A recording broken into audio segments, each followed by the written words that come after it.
Welcome to Conversations. I'm Suresh Kocharlu. Before I start, I would request you to subscribe and like and of course share this channel. President Trump has been in the saddle for a week, but he seems to be a man in a hurry. Huge hurry.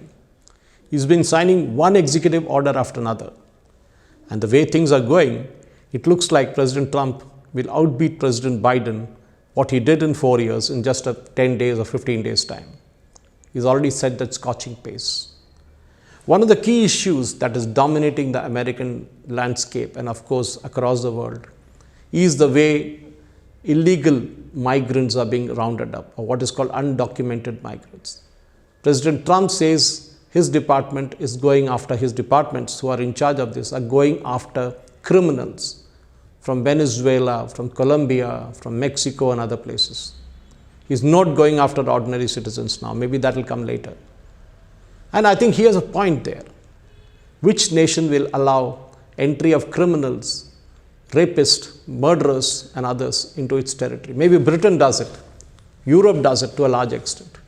Britain is going to face horrendous situations. It's already facing that. We saw the grooming gang scandal and all that. And more importantly, the demographics are changing in UK. But US, I'm glad President Trump won. We may not like his policies, but what he's saying, the American public likes it. But they're seeing too much of kind of illegal people walking in from across the Mexican border and the Canadian border.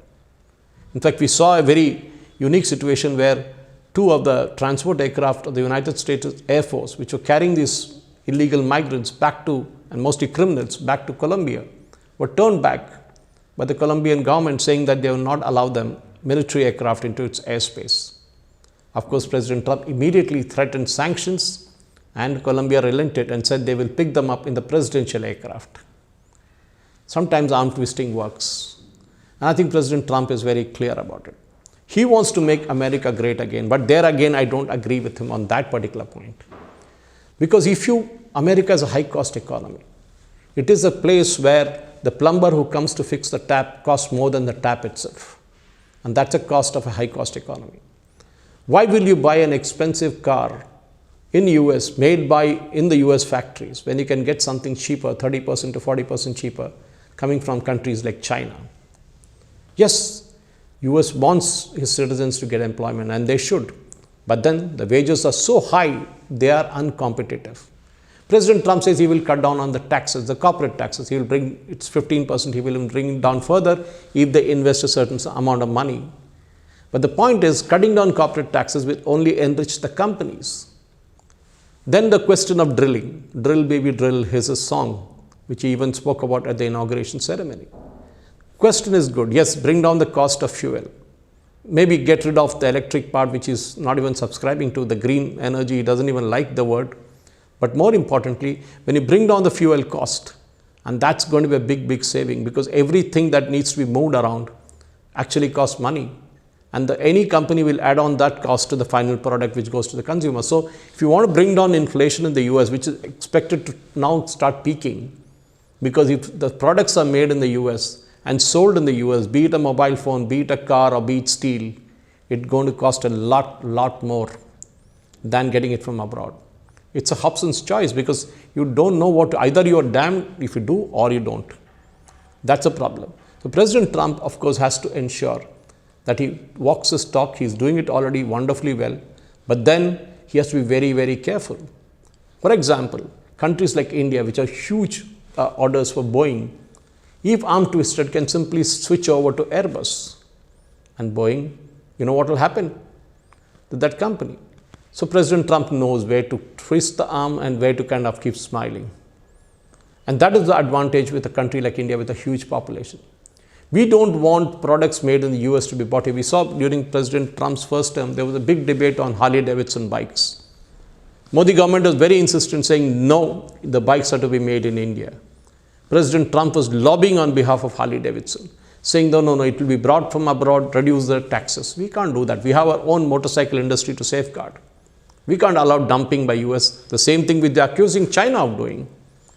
Of course, there are good products, there are good innovations from US, there's no doubt about it. But our manufacturing costs are low because our wages are low in comparison to our expenditure out in India. Their purchasing power parity, as I call it in India, is different from what that is there in the US. The US government has to decide once for all as to how it's going to make America great again.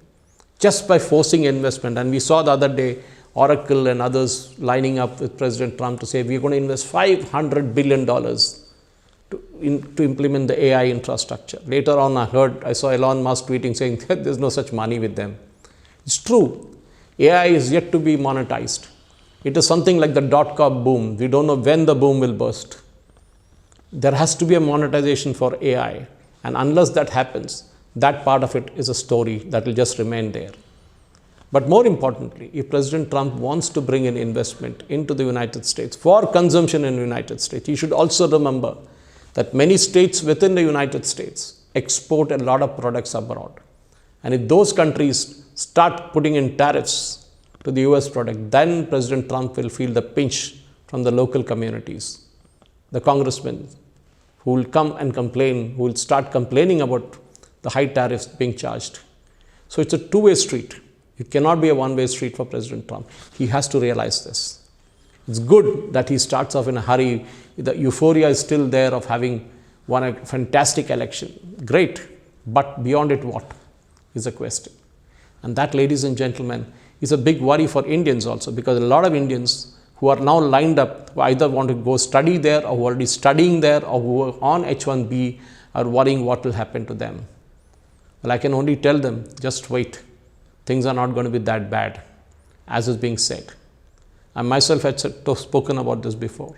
But if you're an illegal migrant, if you're an undocumented migrant, then you are in trouble. If you go to US, if you send your wife to US just to have her deliver the baby in US, it doesn't work. By birthright, even though it's been stayed by a court, President Trump's orders, in a few months' time that will get passed over and definitely it will become a law. You cannot misuse the facilities of another country. You cannot misuse just to get the citizenship of another country. You go legally, you apply for H-1B or whatever it is, then possible green card, all that. But green card itself is a big dream. Many people are waking up now to the reality of it.